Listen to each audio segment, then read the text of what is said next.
নমস্কার বন্ধুরা, প্রিয়াঙ্কাস কিচেনে আপনাদেরকে সবাইকে স্বাগত জানাই। আজকে আবার একটি নতুন রেসিপি নিয়ে চলে আসলাম।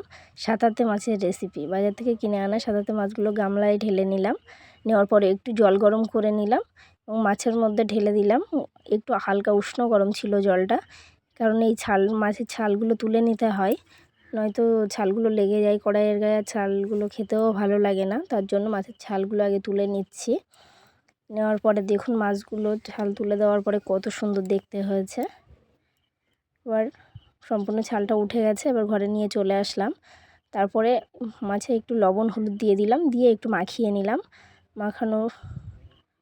একটু মাখিয়ে নিচ্ছি। মাখানো হয়ে গেলে একটুখানি হালকা করে লঙ্কার গুঁড়ো দিয়ে দিলাম। লঙ্কার গুঁড়ো দিয়ে আবার একটু মাখিয়ে নিচ্ছি। এদিকে কড়াই তেল দিয়ে দিলাম।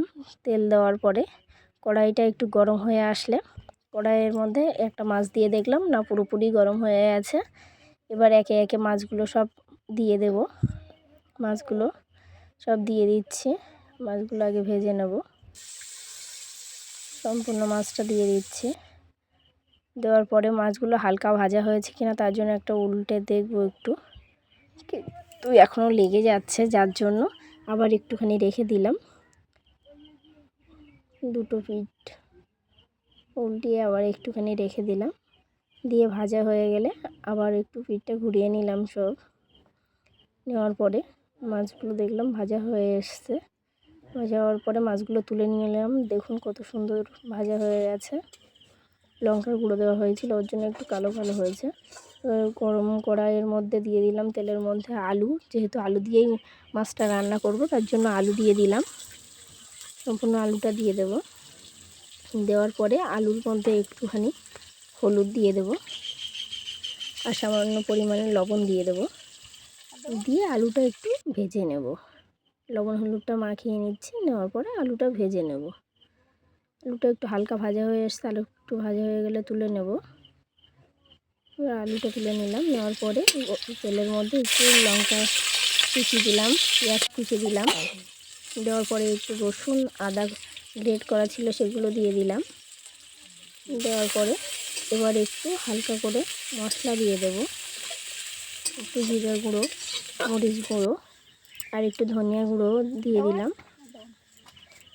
একটু হলুদের গুঁড়ো দিয়ে দিলাম। তারপর হালকা করে পরিমাণ মতো একটু লবণ দিয়ে দিলাম। তারপরে হালকা একটু লঙ্কার গুঁড়ো দিয়ে দিলাম।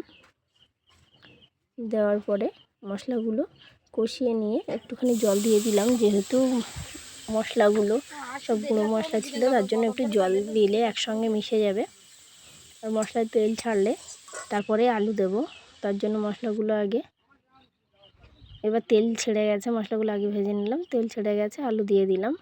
আলুটা ভাজা হয়ে আসলে আলুর মধ্যে জল দিয়ে দিলাম পরিমাণ মতো। বেশি দেবো না, অল্পই জল দেবো। এবার পরিমাণ মতো জল দেওয়ার পরে ঢেকে দিলাম। তরকারিটা একটু ফুটে আসলে ঢাকনিটা তুলেও একে একে মাছগুলো দিয়ে দিচ্ছি। মাছগুলো দেওয়া হয়ে গেছে। সম্পূর্ণ একটু ঘেটে দিলাম। দিয়ে তরকারিটা একটু নেড়ে দিয়ে আবার ঢাকনি দিয়ে ঢেকে দিলাম। এবার ঢাকনিটা তুলে দেখলাম না ঠিকঠাকই আছে। এবার একটু হালকা পরিমাণে গরম মশলা দিয়ে দিলাম। দেওয়ার পরে তরকারিটা মিশিয়ে নিলাম। তারপরে ঝোলটাও ঠিকঠাক মরে এসছে। তরকারির কালারটা খুব সুন্দর হয়েছে, কিন্তু যেহেতু লাইট কম তার জন্য বোঝা যাচ্ছিল না। এবার দেখুন তরকারির কালারটা, আর খেতেও খুব সুন্দর হয়েছে। আপনারা বাড়িতে করবেন এবং জানাবেন কেমন লাগলো রেসিপিটা। যদি ভালো লাগে তাহলে লাইক কমেন্ট অ্যান্ড শেয়ার করে দেবেন, সাবস্ক্রাইব করবেন।